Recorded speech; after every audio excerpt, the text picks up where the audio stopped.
Say your full name. My name is Giovanni, and I'm 10. I love that. What's some things you love to do, Ellen?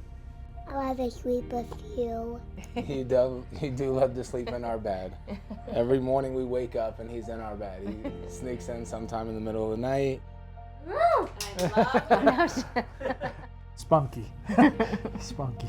She's the youngest and the one with the most attitude. So, but it's a good attitude because the things she's had to face, she's a fighter.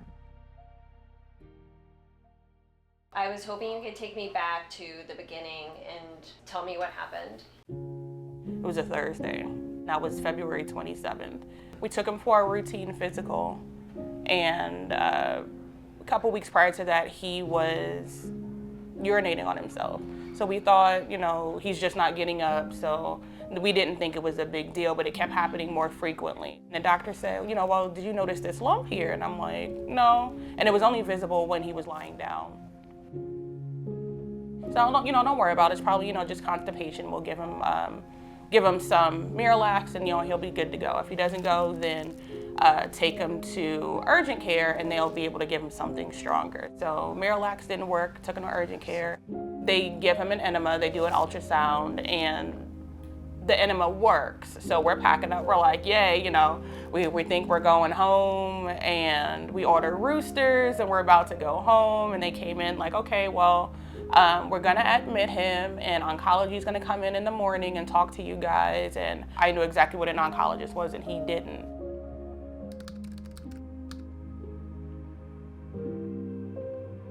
It was like I just literally wasn't processing what they were saying. Suddenly I didn't know what oncology meant. Suddenly I remember talking, I was like, so does he have cancer, And he was like, well, yes, honey. I remember being in the radiologist room, and it was weird because like the technician would walk out, come back 15 minutes later, walk back out, waited 15 more minutes. I mean, it felt like we were in there forever.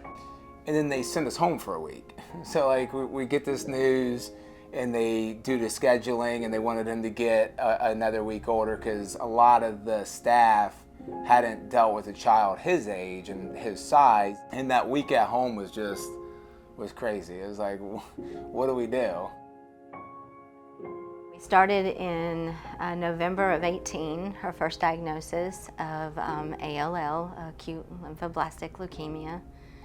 And then we made it to remission, and we were so grateful and celebrated.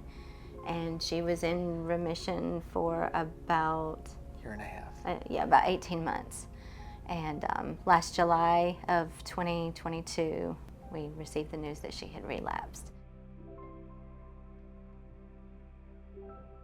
It was a lot. He lost his hair, he lost weight. He got very, very angry, which was hard to deal with because I knew that he was having trouble processing everything. And there was no way to explain it to him at 7 that would make sense to him.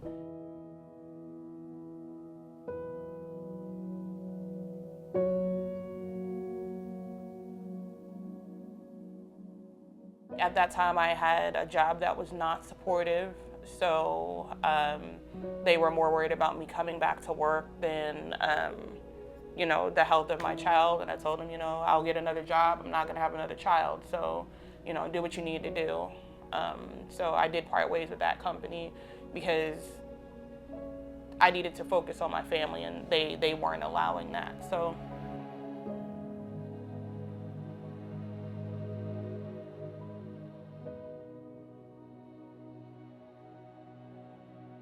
I think on the financial piece, just things you don't think of, like, you're driving to and from the hospital, the gas, you quickly realize how much you need every, and if anyone's gonna offer help, you take it.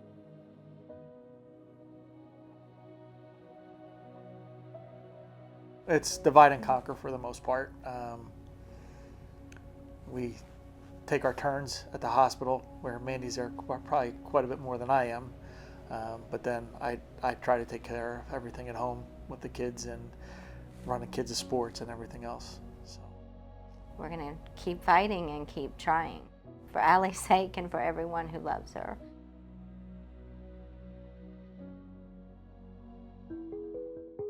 We can't say enough about how NC4K has helped us as a family.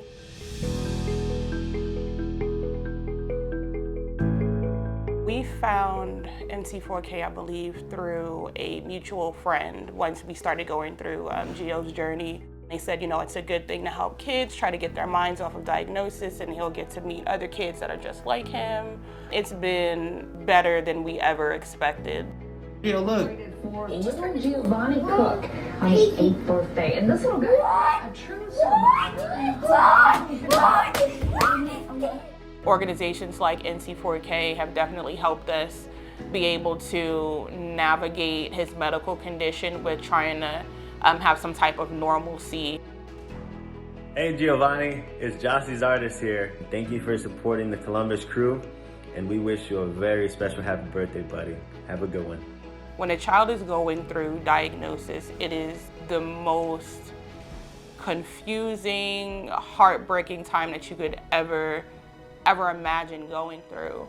For NC4K to be able to sponsor these events with the help of donors, it brings families together.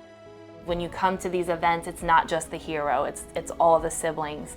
You see these families that they're so focused on, you know, this child that's sick that the other ones start to feel left out or neglected, or especially if they can't process what's happening or they don't fully understand. So they get to be included. Our first event that we went to was the Ohio State Marching Band Night, which they had loved because we had just spent a summer, the whole summer was basically hospital stays and whatnot. You know, you don't know what tomorrow's gonna hold and all that, like you just make memories today.